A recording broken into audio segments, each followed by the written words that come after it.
Alam natin na sulasok sa usap namin sa damdamin natin ang mga nangyari at mga ginawa ng dalawang ito sa atin. Yung isa ay nagnakaw ng kung ano-ano, ayaw magbayad ng buwis. Yung isa na may pumapatay, walang haba sa buhay ng mga Pilipino, liban pa sa mga pagnanakaw at sa droga at kung ano-ano pa. Ngayon, ang aking pakiusap, ang laban natin one at a time. Di natin pwedeng sabay na labanan yung mga yan sabagat tayo ang losing end. Kaya ngayon ay suportahan muna natin itong lesser evil. Labanan natin ang husto, ang nais na ibalik ang kamay ni Xi Jinping sa bansang Pilipinas. Kaya itong si Marcos, sabi niya, I vow to fight back. Pakinggan natin itong pahayag na ito, reaction ni Bongbong Marcos at ng Department of Justice Undersecretary Jesse Andres dito sa balitaktakan na ito at labanan ng dalawa na kung saan ang nayayanig ay ang taong bayan, sabi ko na nga kanina, 200. Ito yung mga nakuha ko lamang na mga international newspapers and media nakatutok sa Pilipinas at nakakahiya ang kanilang mga banner headlines tungkol sa Pilipinas. Mr. Marcos and Mr. Andres, pakinggan natin ang kanilang mga tinig. Nakakabahala ang mga pahayag na narinig natin. Kung ganun na lang kadali ang pagplano sa pagpatay ng isang presidente, paano pa kaya ang mga pangkaraniwan na mamamayan? Yung ganyang kriminal na pagtatangka ay hindi dapat pinapalampas. Yan ay aking papalagan. Hindi na sana hahantong sa ganitong drama kung sasagodin lamang ang mga lehitimong katanungan sa Senado at sa House of Representatives. Ang katotohanan ay hindi dapat itokhang. Imbis na diretsahang sagot, nililihis pa sa kwentong chicheria. May kinausap na ako na tao. Sinabi ko sa kanya, kapag pinatay ako, patayin mo si BBM, si Lisa Araneta, at si Martin Romualdez. No joke. No joke. Nagdilin na ako, ma'am. Pag namatay ako, sabi ko, huwag ka tumigil na hanggang hindi mo mapatay sila. And then he said yes. The premeditated plot to assassinate the president as declared by the self-confessed mastermind will now face legal consequences. We will use all the resources of government, all law enforcement agents to find out the identity of this assassin and the legal consequences arising out of this criminal plot will be dealt with the full force of the law. If such an event happens, who will benefit? She is the beneficiary of the death of the president. So her words have to be taken in the proper context. Very bad precedent for our country if we will not take legal action on these kinds of threat coming from a very high-ranking official. You have to maintain order in a civilized society by adherence to the rule of law, and we will apply the full strength and force of the law. A threat to the president is a threat to every Filipino because he is the one expected to deliver the service. And if he is impeded because of death threats, then it is a disservice to our people. Pakinggan si Ferrell Salvo tuwing Sabado dito sa FBS Web Radio para sa mga Pilipino. Puso ko sa bayan ko.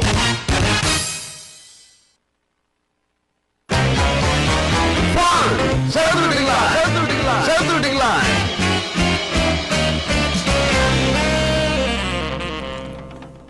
How to kill justice and democracy, Duterte style. A look back at extreme use and abuse of power.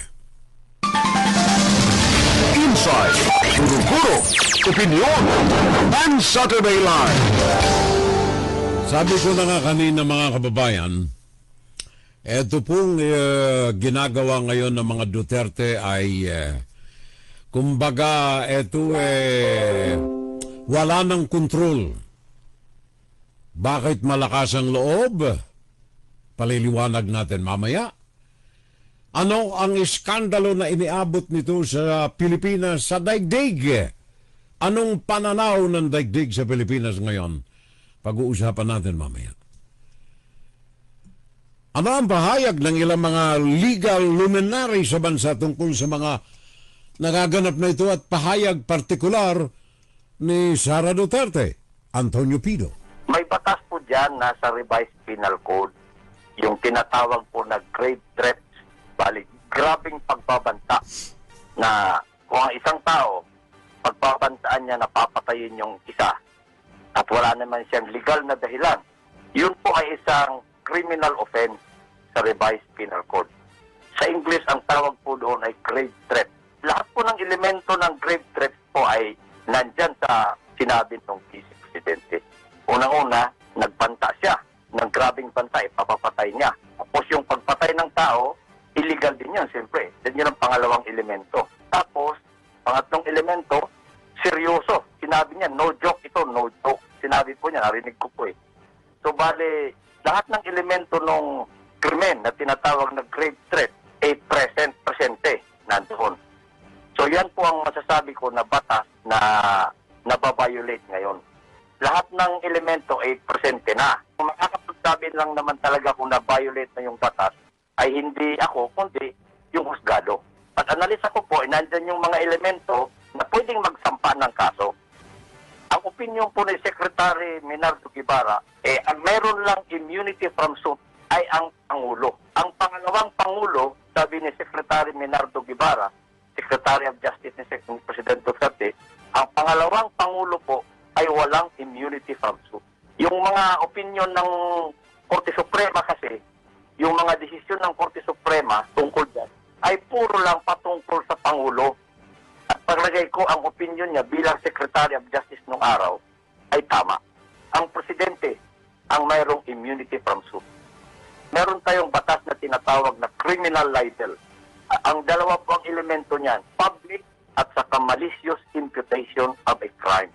So dito po, hindi natin alam kung anong basyan niya eh. Yung malisya, pinipresume na po yan. So, ang masasabi ko po bilang isang abogado, maaari din siyang masampahan ng libel, ng criminal libel. Criminal libel kasi may kabilangguan yun eh. May bilanggo yan eh. Attorney Antonio Pido, Presidente ng Integrated Bar of the Philippines. Pag-uusapan natin ngayon mga kababayan ko, napakinggan ninyo, ilan lamang ito at magpaparinig tayo ng ilang pang mga voice clips para lamang masuportahan ang ating usapan ngayong araw na ito na masalungat maampat natin, maitigil, mapigilan ang isinusulong ng mga makabagong mga traidor sa bansa. Sabi ko na nga, ang usapan natin ay nakatutok sa kung papaano pinapatay ang hustisya at ang demokrasya sa isang bansa, Duterte style.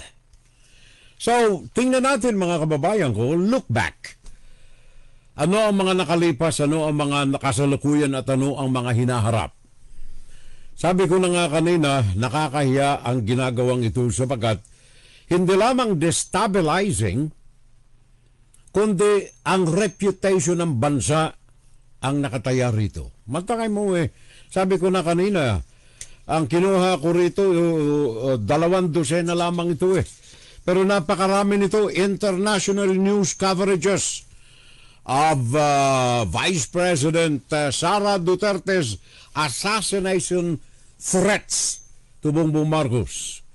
CNN. Anong sabi ng CNN? Philippine Vice President says she would have Marcos assassinated.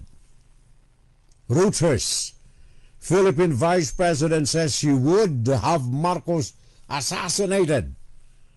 Pare-pareho ha. Bloomberg, assassination threat from Duterte heightens feud with Marcos.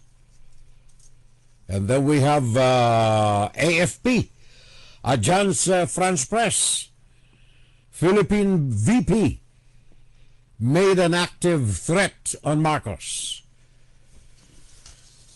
Ang dami nito.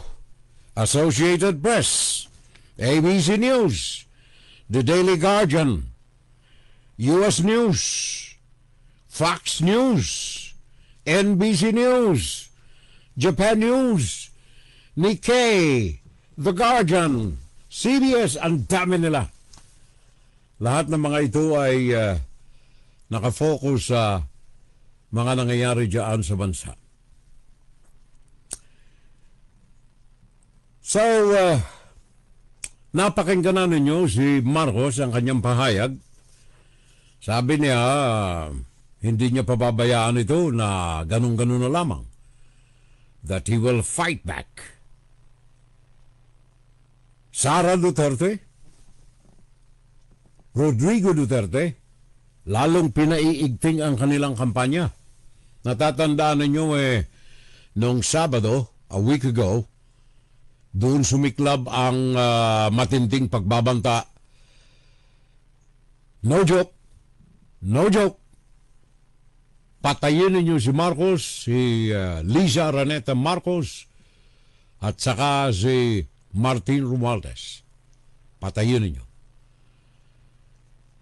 And then sumunod dito na nawagan yung tatay ng pag-aalsa ng mga militar. Lahat ng ito ay iisa lamang ang pinatutunguhan pabagsakin ng gobyerno ni Marcos. So ang unang tanong natin dito, bakit parang napakalakas ng loob ng dalawang itong mamuno na pabagsakin ng gobyerno? Kanina napakinggan ninyo ang report.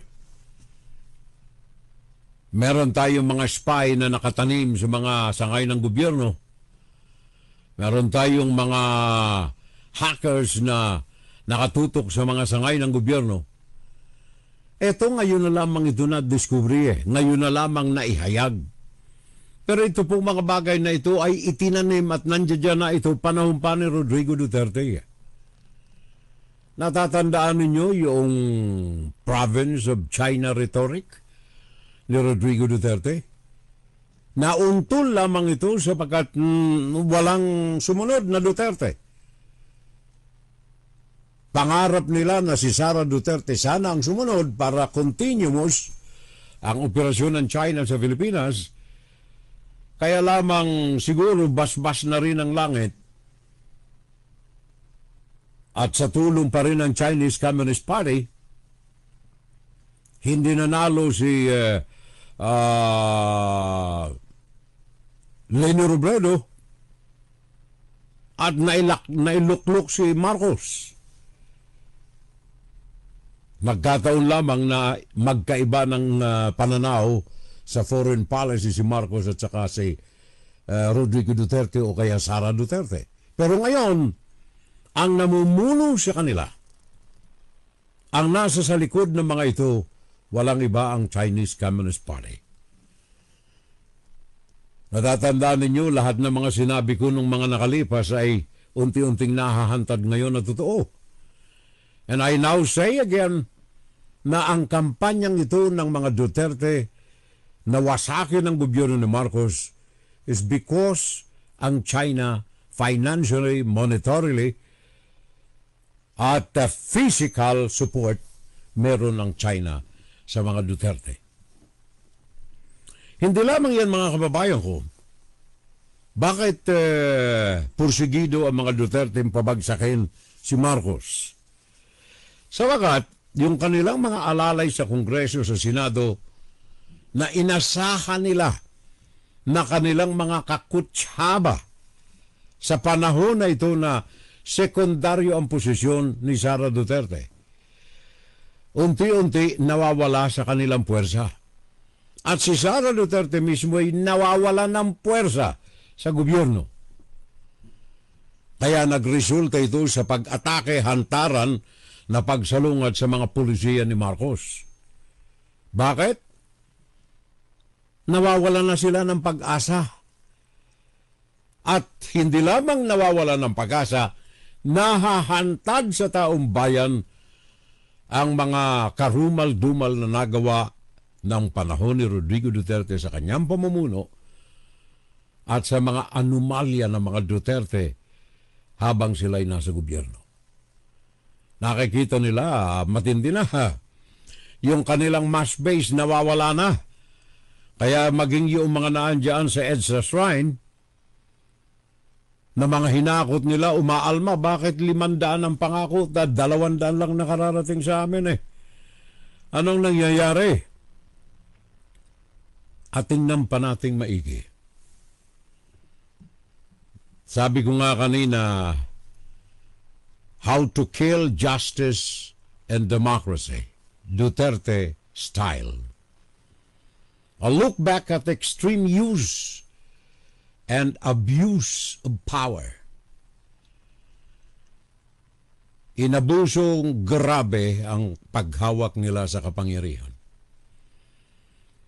Isa-isahin natin. Unahin muna natin si Rodrigo Duterte sa kanyang panunungkulan. Naandyan yung Operation Tukhang. Patayin ninyo lahat ng mga Pilipino na may hinala kayo na dapat patayin sabagat sangkot sa droga. Pero wag ninyong gagalawin yung aking mga alipores, mga drug suppliers. Tandaan ninyo yung mga hearings sa Bureau of Customs ngayon. Nasa hot seat ang ating mga nasa bilanggo na na mga dating dealers and businessmen connected with the Bureau of Customs. Ano ang sabi? Samantalang sila'y 6 na taon na sa bilangguan sabagat naparusahan sa kanilang transaksyon sa Bureau of Customs, pero yung mga opisyal na sangkot sa anomalya, 6.8 billion na mga droga na idinaan sa green lane ng customs, nakalalaya hanggang sa ngayon. Mga the likes of Faildon nabanggit sa mga hearings. Injustice, how to kill justice and democracy. Rodrigo Duterte style. So yung mga pagpatay na yan, abuse and misuse of power. Operation Tukhang, napakinggan ninyo yung mga pahayag ni Leonardo. Napakinggan ninyo yung mga pahayag ni Garma. Lahat ng mga ito at iba pang mga sangkot dito, ang daliri ay nakaturo kay Rodrigo Duterte at kanyang mga kaalyado. And yet, naandyan sila ng mga namamayagpag.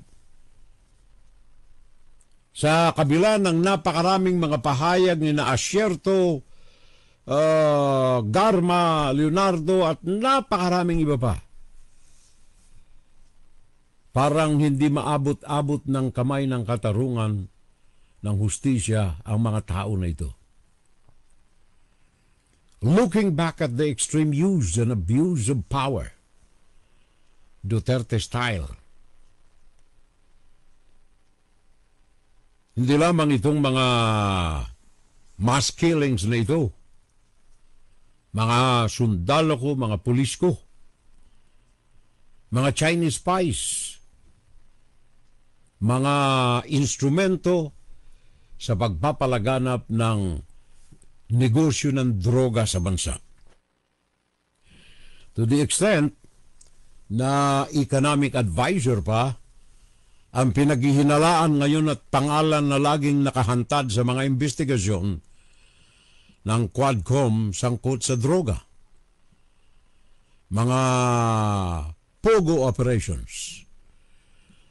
And then the criminalities associated with the pogo administration, pogo operations. Lahat ng ito ay nangibabaw, lahat ng mga ito ay umalingasaw. Walang magkalakas ng loob na bumanggit sa mga bagay na ito sa panahon ni Rodrigo Duterte. sabagat meron siyang extreme use of power, extreme abuse of power, extreme misuse of power. Rodrigo Duterte. Kaya yung demokrasya, sa labi lang ito lumalabas eh. In practice, there is none. Justice, sa labi na lang ito. Katarungan, labi lang ito. In practice, wala. Nakita ninyo ang mga pagpatay. Operation Tukhang. Narinig ninyo ang mga pahayag ng mga tao na involved dito. Umaamin na ngayon. May bayad sila. Milyon kapag mga malalaking tao ang kanilang mga nasa sakote. Paglaganap ng mga kasino, paglaganap ng mga pogo, saan nagsimula? Panahon ni Rodrigo Duterte. Extreme use of power resulting to abuse, misuse. Rodrigo Duterte style. Political persecution, nakita naman ninyo. Kung hindi pa nakaupo si Marcos, ngayon hindi pa siguro makalalaya itong si Laila de Lima. And who knows who else ang mga nasa bilangguan na walang mga pangalan ng mga Pilipino. Na nasagasaan mo lamang ang pangalan ng mga Duterte, nasa bilangguan ka na. Nakita ninyo yung mga pahayag ng mga involved sa mga droga na inilabas sa Bureau of Customs? Nasangkot ang pangalan ng mga Duterte. Pero hanggang ngayon, namamayagpag sila, occupying high positions in the government. A congressman, a mayor, a vice president. And yet, sa kanilang harapan nanduroon ang makapal na usok ng misuse of authority. Pinamunuan lamang ito ng pagbibigay ng ehemplo, halimbawa, example ng kanilang tatay. That is the way how gangster rule. Yun ang pamamaraan ng pagliderato ng isang gangster. Nakita naman ninyo noong pahayag ni Sara Duterte noong Sabado?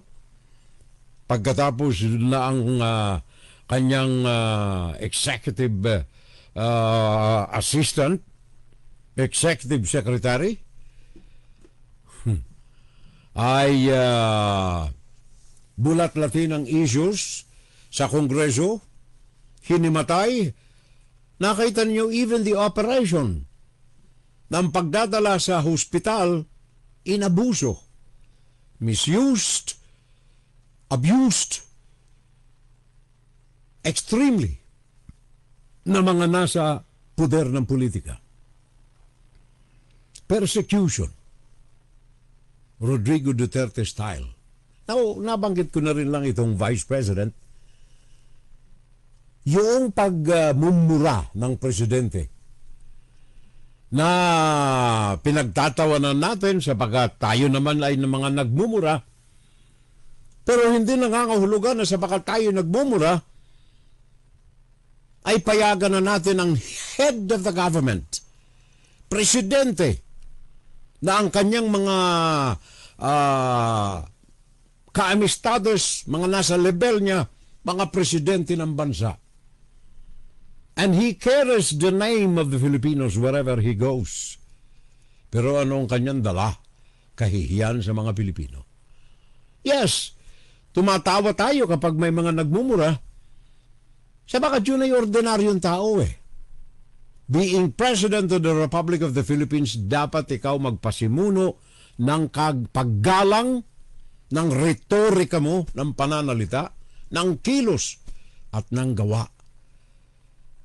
Totoo na ordinaryo sa ordinaryong tao ang magmura. Pero kapag ikaw ay may okupasyon na leader ng bansa, dalhin mo ang respeto ng liderato. Rodrigo Duterte. Unfortunately, yung mga salita niyang garapal at kalye, dala ng kanyang anak, napakinggan ninyo ang salita ni Sara Duterte sa kanyang pagmumura. Namumutaktak. Grabe pa palang magmura ito kaysa sa kanyang tatay. Hindi lamang gurgur ang kanyang tinurang, kundi patay. One thing also na naobserbahan ko sa buong pamilya na ito, ang salitang pagpatay ordinaryo sa kanila eh. Simula sa tatay, patayin ko kayo, pumatay ako, 7 ang pinatay ko, talagang ako ang pumatay, patay, patayin ko kayo. Puro patay ang nakatanim, embedded in the minds of your former president. And I was hoping na yun lamang sa presidente lamang, yung pala buong pamilya. Salamat sa Kongreso sa mga exposés na mga nakikita natin sa kanila. Nahahantad sa kanilang mga hearings. Ang bibig pala ng buong pamilya, ordinaryo ang pagpatay. Gurgur, sabi ng Vice Presidente, patayin mo si Marcos, patayin mo si Liza, patayin mo si Martin Romualdez. Patay, patay, patay.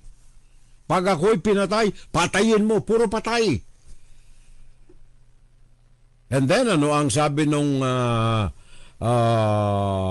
testigo sa Kongreso? Maging si Pulong Duterte, patayin mo sila.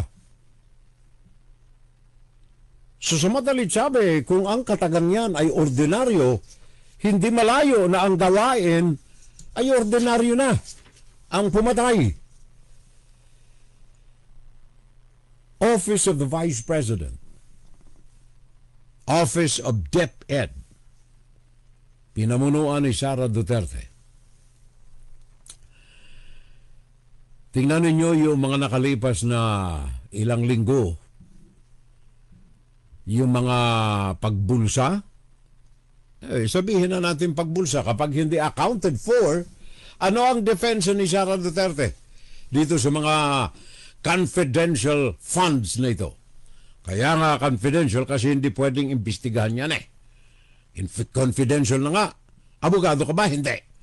Yun ang kanyang retorika. So very lame defense. Masyadong mababaw na defense ha. Defense nga ito eh. Confidential nga eh. Kaya nga hindi pwedeng ilantad eh. Yun ang pananaw nila. Kaya doon nagtampisaw. 612 million. Unaccounted for. Isang issue lang yan. Hindi pa dyan kabilang yung kanyang pagiging mayor ng Davao. 460 million a year. Confidential fund. So isa-isahin natin. Ano ang sinasabi nating how to kill, paanong patayin ang hustisya o katarungan at ang demokrasya sa bansa, Rodrigo o kaya Duterte style. Balik tanawin natin itong mga nakalipas para matansya natin, mapagtimbang-timbang natin bakit nga patay ang katarungan, patay ang demokrasya sa panahon ng mga Duterte. And mind you, ladies and gentlemen, kung itong si Sara ang maupuri, baka mas grabe pa ang abutan ng mga Pilipino.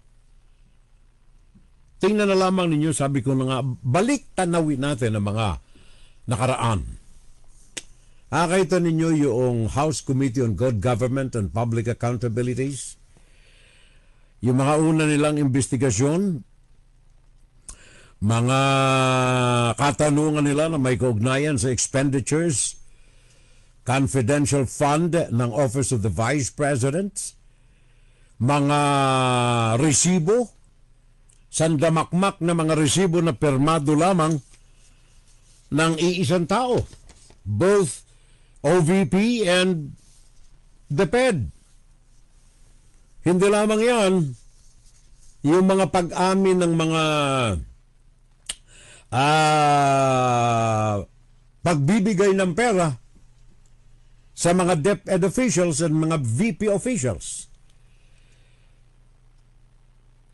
Siguro maganda pakinggan natin sandali ito, no? Ito yung mga may kaugnayan sa disbursing ng mga pera ng DepEd na pinamimigay sa kanyang mga top officials. Sabi hindi suhol, ito'y pabuya. Dali, bago natin pag-usapan ng mahaba yan, pakinggan natin sandali itong mga tinig ni na Edward Fajarda at saka Representative Jude Asidre. Katasin natin ang kanilang usapan.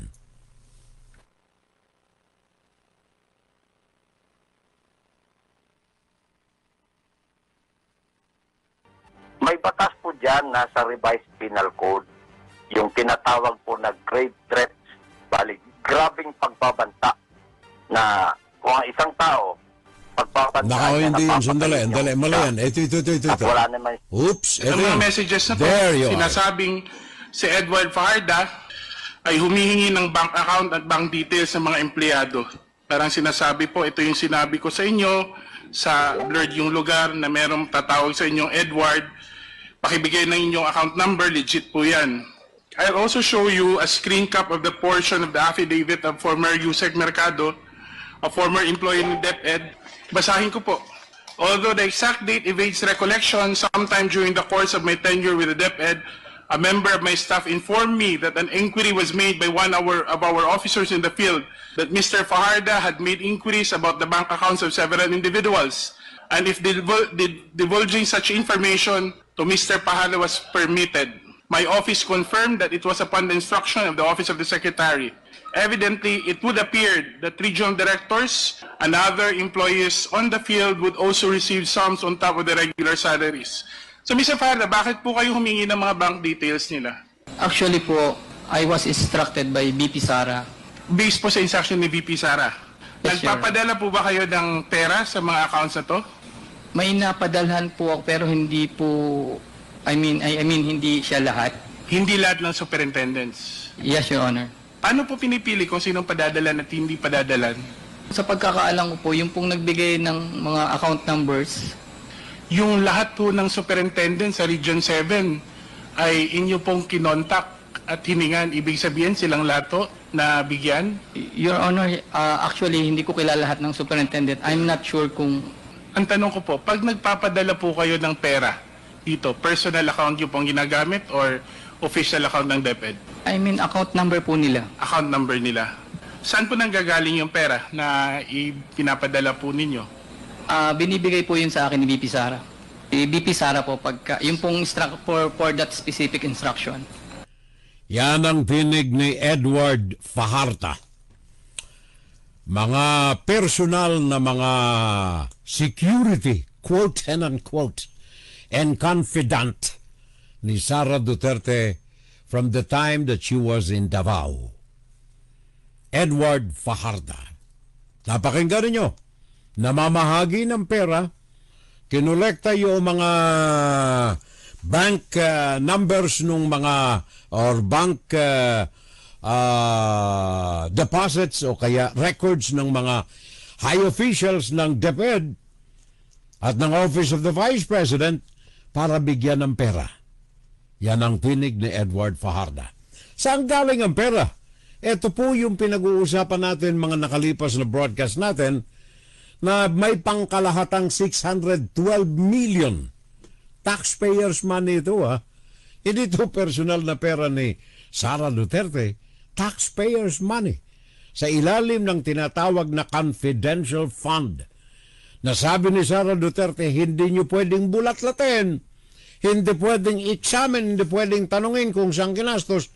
Kaya nga confidential yung si Sara Duterte.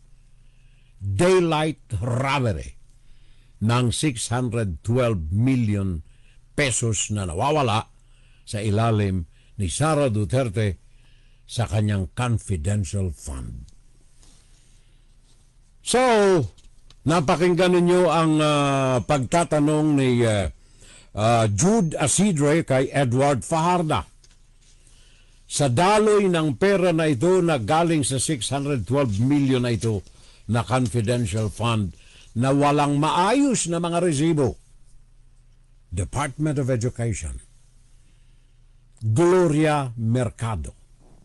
Dating Undersecretary ni Sara Duterte.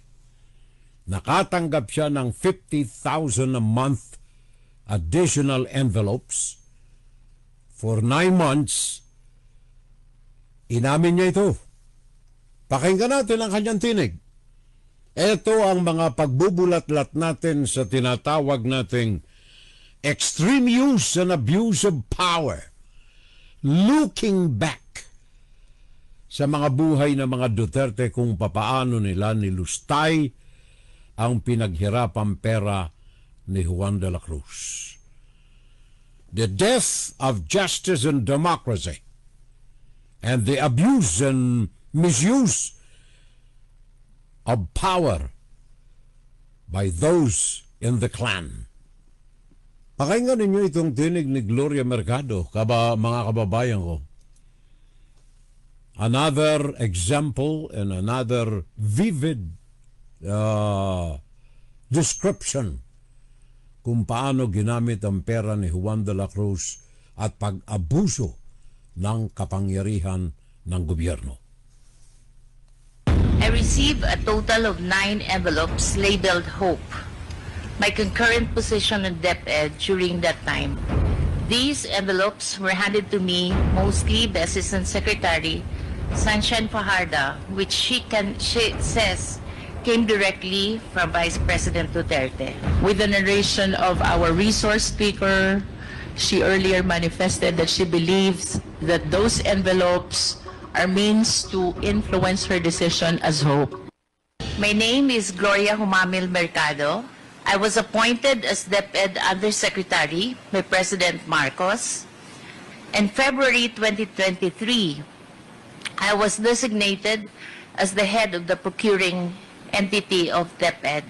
Between February 2023 to September 2023, I received a total of 9 envelopes labeled Hope. These envelopes were handed to me mostly by Assistant Secretary Sunshine Fajardo, which she says came directly from Vice President Duterte. Ano po yung laman nitong siyam na envelope na to? It's 50,000 pesos. So 50,000 times 9. It's 450 po. Yes, sir. Tama po bang sabihin, ma'am, na yun pong regular monthly envelope which you later on found out contains 50,000 per envelope ay nag-umpisa lamang nung kayo na-appoint as head of procuring entity? As far I'm still keeping those envelopes, so I would like to say yes. And what do you think is the reason kung bakit yung envelope nag-start lang during your appointment as Hope? Yan ang usapan sa pagitan ng hindi mapigilang pagtatakip. Walang iba kundi si anong tawag nito? Miss Mercado, Gloria Mercado, tumanggap ng 50,000 for 9 months galing sa confidential fund ni Sara Duterte. 612 million hindi accounted for, walang mga maaayos na mga records. At hindi lamang yan, Dennis Nolasco, security officer, colonel sa ilalim ni Sara Duterte ang kanyang pagmamando. Ano ang koneksyon ito dito sa mga pera na ipinagkakaloob dito kina Gloria Mercado, Resti Osias, Rona Catalan, ilan lamang sa mga nahantad sa Quadcom na mga personahe sa ilalim ni Sara Duterte na nilalagyan ito. Manahimik lamang sabagat ang 612 million na ito ng confidential fund ay nagdaraan sa mga kamay nito. Busalan ang kanilang mga bibig, 25,000, 15,000, 50,000, 12,000, para lamang manahimik. Pakinggan natin para mas maliwanag ba tayong makaunawa sa mga bagay na naganap. Would you also receive envelopes from Ms. Shine Pajarda, envelope containing cash? All right, Your Honor, Mr. Chair, no, I must be candid about this. I must say I did, but I didn't know because I was new in the department. I thought it was a practice. Resti Osias. I must say maybe I did. Tumanggap siguro ako talaga. Kaya lang, bago ako sa ahensya, kaya hindi ko alam na lagay pala Piece ito of the department, I thought. Okay. The very first time I encountered that matter, sir, was sometime in April of 2023. I didn't know why I was summoned to the office of ASEC Shine, and then I was given an envelope, and it was later on I found out that there was money in it, but it was not because I was a back member or whatever yet, because I was not at that time. Sa inyo pong pagkakaalala, hanggang kailan kayo nakatanggap na envelope? Ilan? It started April. I think it was until September of that year. Up to September 2023? Yes, sir. But if I recall it right, I was only summoned about 4 times to the office. 4 times? Yes. Up to September 2023? Yes, sir. Ma'am, meron po akong isang tanong. Nakakatanggap po ba kayo ng envelope kay ASEC Paharda? Yung totoo po, ma'am. Remember, you are under oath. Aside from your allowance, from your regular budget, nakakatanggap po ba kayo ng envelope just like Yusek Mercado Chief Accountant and Director Osias from ASEC Paharda? Yes, sir. Magkakano? Minimal amount lang po. Which is, how much po? It's not even, Magkano po? Nahiya pa. it's 25,000. 25,000. How many times po? If you could recall. 9? Ilan? 9 times. 9 times. From what month up to what month? Let me guess. From February to September? I think so, sir. Bakit ang cut-off date ay September 2023? Sabagat yun ang pagsisimula ng hearing ng Kongreso at ng Senado sa mga confidential funds ni Sara Duterte. Itinigil na 612 million. Walang mga maayos na resibo, walang lahat. Pinamigay 3 pa lamang ito sa lumahantad na nakatanggap. Gloria Mercado, Resti Osias, Runa Catalana. Awards Chairman Resti Osias, Chief Accountant Runa Catalana, Gloria Mercado. Lahat ng mga ito doon po nagdaraan yung pera. May mga perma silang kailangan. Kaya lahat ng ito'y nilalagyan para manahimik. DepEd lamang ito, ha? 12 million, 15 million, 20 million, 1,000, 25,000, 50,000 a month. Simula nang ipinagkaloob ang Intelligence Fund for 2023 sa tanggapan ni Sara Duterte. 2 sangay ng gobyerno, 612 million. Lahat ng mga ito ay pinamahagi. Panglagay. Bakit? Kung magbigay ka nga naman ng, palagay mo ng 50,000 a month, 9 months, gawin mo ng 10 months, 50,000, kalahating milyon lang yan yung isa, 25,000, gawin mo ng 10 months, 25,000 times 10 is 250,000 lamang yan. Wala pang 1 milyon yung dalawa. Palagay pong isa pa, gawin mo ng 1 milyon, yung 3. I-triple mo pa yung 3, gawin mong 9 silang lahat na binigyan. O 10 pa. 10 pa sa 1 milyon ng isa. Na disbursement sa lahat ng itong 10. 10 million. Magkano ang nawawala? 612 million. Saan napunta yung 600 million? Hindi ko sinabing nasa bulsa. Kaya lang saan nga napunta? Dito lamang yan, ha? Hindi pa kasama riyan yung ibang mga issues. Mantakan mo kung paano inilabas ang pera na ito. Kung kayo nakikinig, just to rehash, ika nga'y balik tanaw natin kung paano ginawa at hinawakan ang pera na ito. Ano ang sabi rito sa mga kumuha ng pera sa Land Bank? Malapit sa opisina ng DepEd at malapit sa bahay noong kumukolekta ng pera. 25 to 30 million sa loob lamang ng mga sako ng gym bag. Ito yung parang backpack ito gym bag. ginagamit ng mga nagpupunta sa gymnasium, mag-exercise, bodybuilding, etc., etc., parang duffel bag. 25 to 30 million sa isang bag na ito. Ang withdrawal covered ng mga resibo na fictitious. Mga perma ng mga pangalan ng kung sino-sino na hindi ma-trace kung sino talaga. Ano ito? Grace Piatos, Kokoy Villamen, lahat ng mga ito. Mga pangalan na hindi malaman kung saan lupalop ng daigdig hahanapin. Pagkatapos ginastos nila 112 million confidential fund para lamang sa mga safe houses.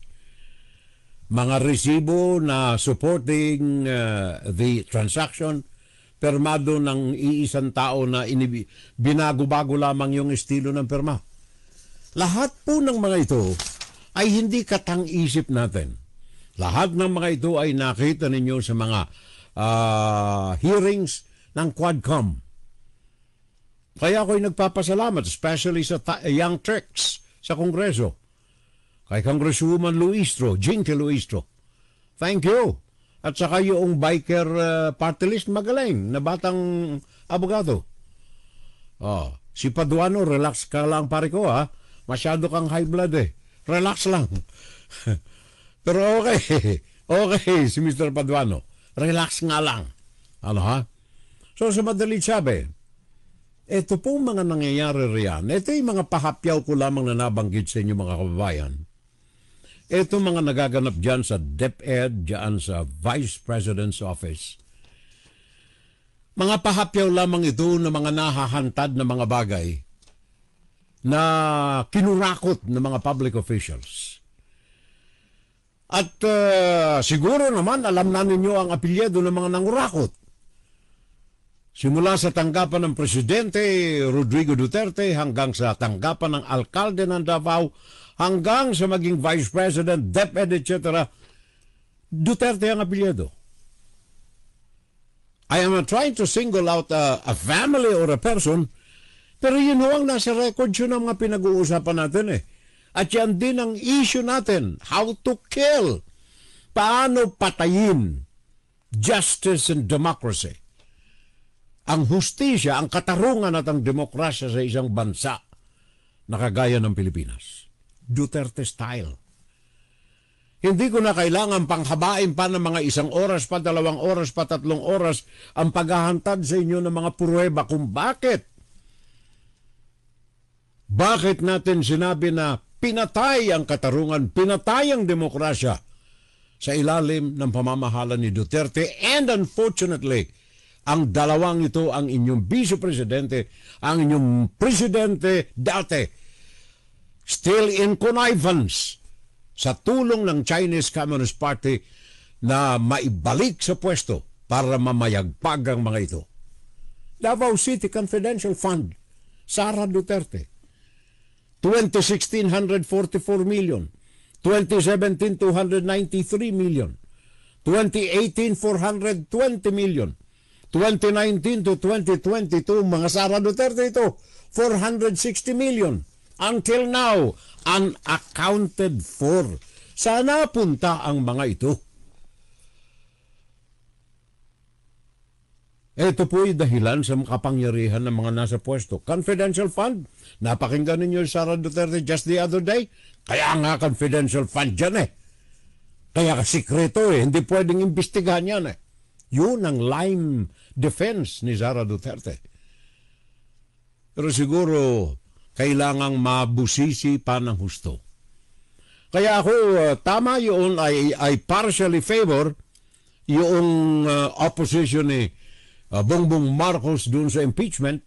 Para sa akin, ito ang unahin eh. Ibilanggo ang mga dapat mabilanggo.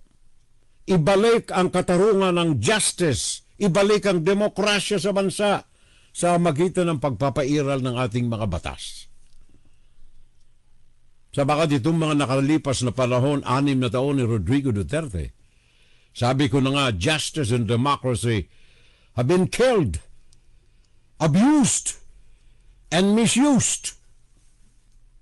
Extreme use and abuse of power by the President. Tingnan na lamang ninyo itong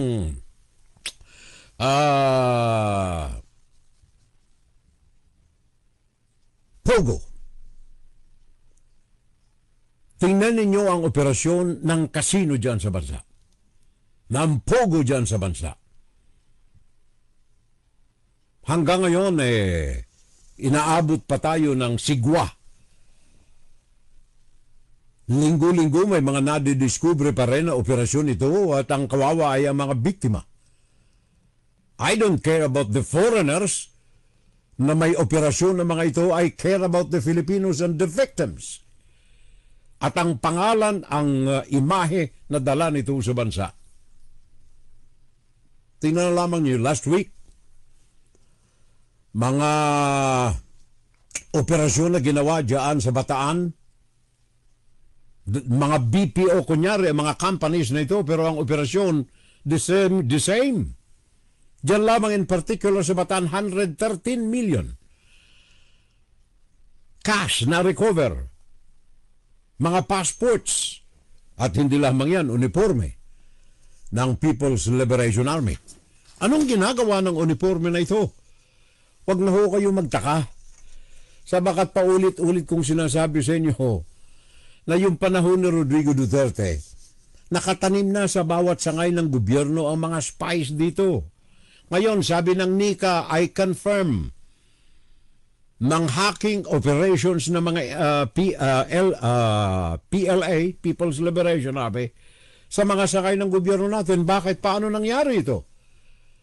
Sabagat maluwag na sila'y nakakikilo sa bansa sa ilalim ng pagbasura, pagwarat ng demokrasya ng bansa, ng katarungan ng bansa, only implemented to the anti-Duterte group ang mga pagpapairal ng hustisya. And if you belong to the group, you are free. Bastusin ninyo extreme use and abuse of power na andyan na. Chinese Communist Party, mga kababayan ko. Ano ang pakinggan natin ito, ha? Ito, alkalde ito na dati ng Pampanga. Mayor Tumang. Pakinggan natin itong usapan na ito.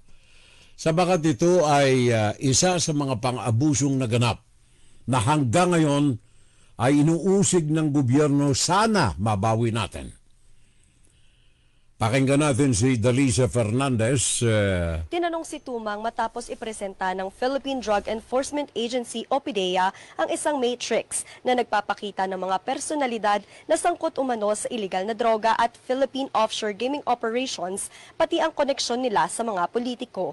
Sabi ng PDEA, nag-umpisa ang kanilang investigasyon nang makakumpiska ng higit 500 kilo ng shabu, katumbas ng 3.6 billion pesos sa isang warehouse sa Mexico, Pampanga. Ang umano'y may-ari ng warehouse, isang Willie Ong, incorporator ng Empire 999 Realty.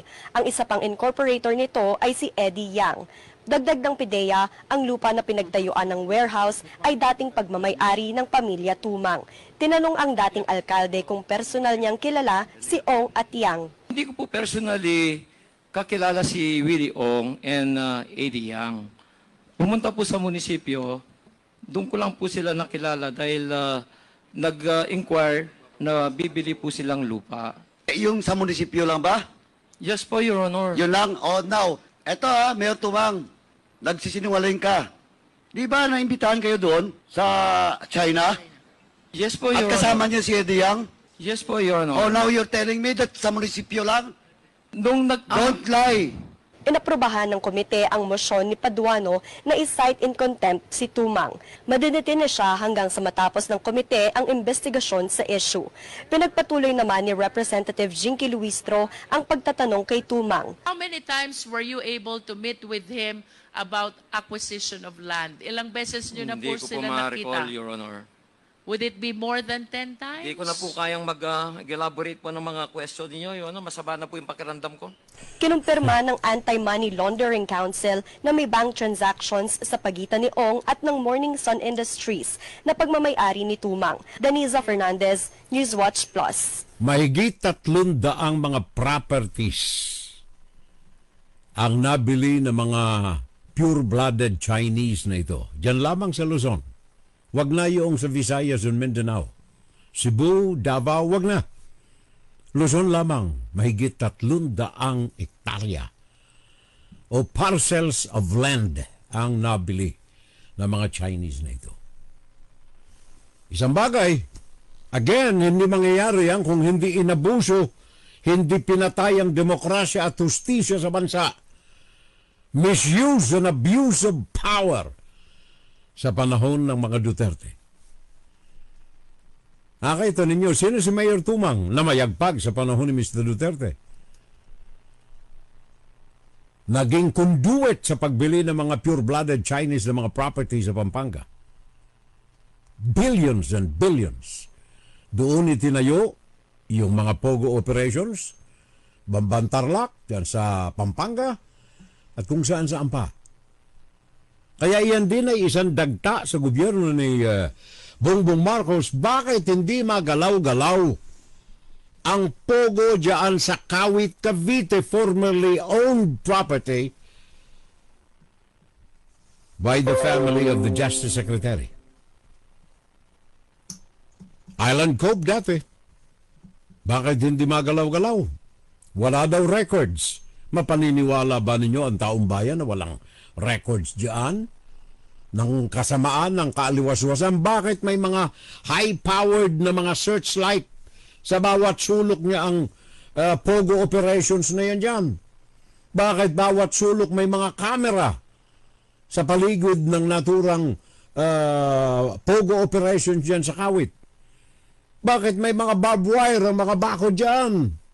Nagbabadya ng exclusivity at security sa lugar. Bakit ganyan? Kaya yung mga Rimulya, please answer. Bakit hindi? Yan ang tinik sa administrasyon ni Marcos. Ngayon, remnant ng mga nakalipas na pangyayari sa abuse and misuse and extreme use and abuse of power sa panahon ni Rodrigo Duterte. Isa lamang ito, mga kababayan ko. Sayang at wala na tayong panahon, pakikita ko sana sa inyo itong mga metrics na lumabas sa Quadcom. Halongkatin na lamang ninyo yung mga metrics. At sa bawat metrics na makikita ninyo ang sa itaas ang pangalan ni Rodrigo Duterte. Metrics on pogo, metrics on drugs, metrics on tukhang. Tatlo ito. Ang nasa pamunuan nito ang mukha ni Rodrigo Duterte. And now, the daughter is trying to duplicate the powers, the use, abuse, and misuse of power in the office of they occupy. Nakakatakot, di ba? Nakakatakot, mga kababayan ko. Kaya, in conclusion, nais ko lamang na ipaabot sa inyo, ako'y nagpapasalamat doon sa mga pare na kahapon ay naglunsad ng kanilang pinagsanib na lakas. November 29, ang ating mga Catholic bishops and priests ay naglunsad ng kanilang bagong kilusan for good governance that aims to foster dialogue without clergymen projecting they are morally superior to others. Yun ang sabi nila. The Clergy for Good Governance is a group of Catholic priests calling for good governance, electoral reforms, an end to political dynasties, and a fight against disinformation. Ako'y nananawagan sa inyo, makipag-ugnayan po kayo rito at tawagan ninyo kung paano kayo mapapabilang dito. Sabi ko nga kanina, yung EDSA Shrine ngayon ay tinatahananan ng mga taong binayaran ng mga Duterte para manatili roon. They do not deserve the place. And the Filipino people do not deserve to be abused and misused and used by people of this kind. Hindi ko naman sinasabing itaboy ninyo, pero tayo ang nagpundar ng EDSA shrine na yan, makabayan, makapilipino, makabandila, makatarungan, makakalayaan ng mga Pilipino. Salamat po sa inyo. At least napakinggan ng aking panalangin na sana'y magkaroon tayo ng panibagong Cardinal Sin na bubuhay sa puso, sa dugo, sa katauhan ng ating mga Pilipinong nagmamahal sa ating bayan. Thank you sa mga kaparian natin. Inside, Guro-Guro, Opinion, and Saturday Live. Sabi ni Paring Ed, whoever is part of the confidential fund legislation is utterly corrupt. Pakinggan si Ferrell Salvo tuwing Sabado dito sa FGS Web Radio para sa mga Pilipino. Puso ko sa bayan ko.